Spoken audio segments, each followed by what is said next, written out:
Nantes bouge, invente, agit, se raconte. Nantes inspirante.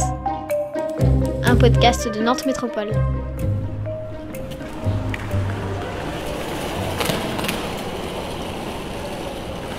Au milieu du XIXe siècle, il y a eu un grand débat à propos d'une part de l'implantation de la gare. André Perron, historien nantais. Fallait-il l'implanter dans l'espace portuaire ou fallait-il l'implanter plutôt vers l'est pour contrebalancer la poussée urbaine vers l'ouest du côté du port?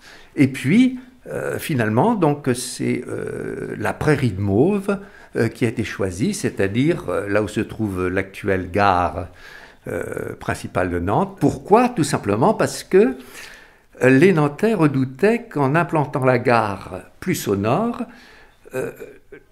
l'avant-port de Saint-Nazaire ne devienne autonome par rapport à Nantes. Et donc l'histoire de l'implantation de la gare et également du tracé de la voie ferrée est étroitement liée à l'histoire du port à Nantes et à la représentation que se faisaient les Nantais du devenir de leur port par rapport à Saint-Nazaire.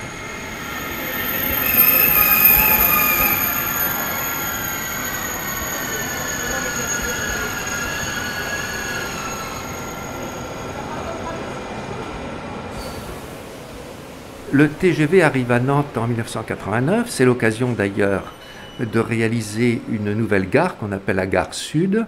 Et donc, en 1989, on est encore dans le contre-coup immédiat de la fermeture des chantiers navals en 1987.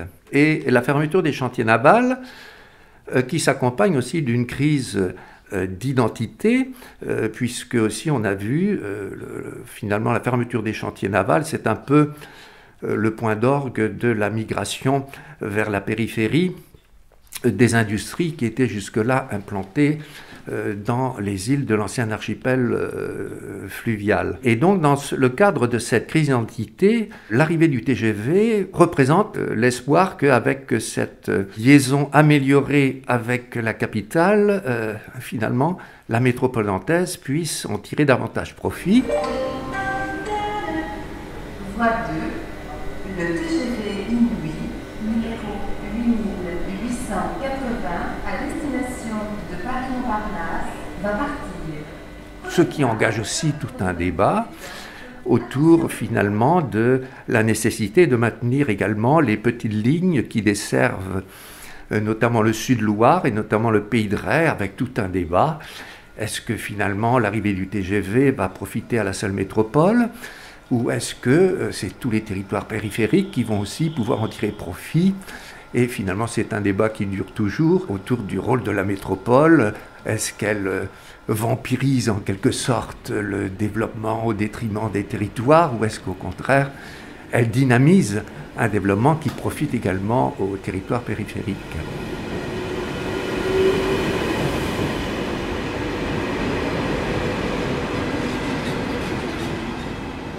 Cette gare mezzanine, finalement, est un belvédère qui unifie les deux gares, la gare Nord et la gare Sud, qui unifie plus largement aussi les quartiers Nord et les quartiers Sud. Sous le regard, c'est aussi l'espace urbain qui se trouve ainsi réunifié, qui nous renvoie à toute cette sédimentation de l'histoire de la ville depuis finalement l'arrivée du train en 1851 jusqu'aux derniers projets urbains qui se sont développés ces dernières années.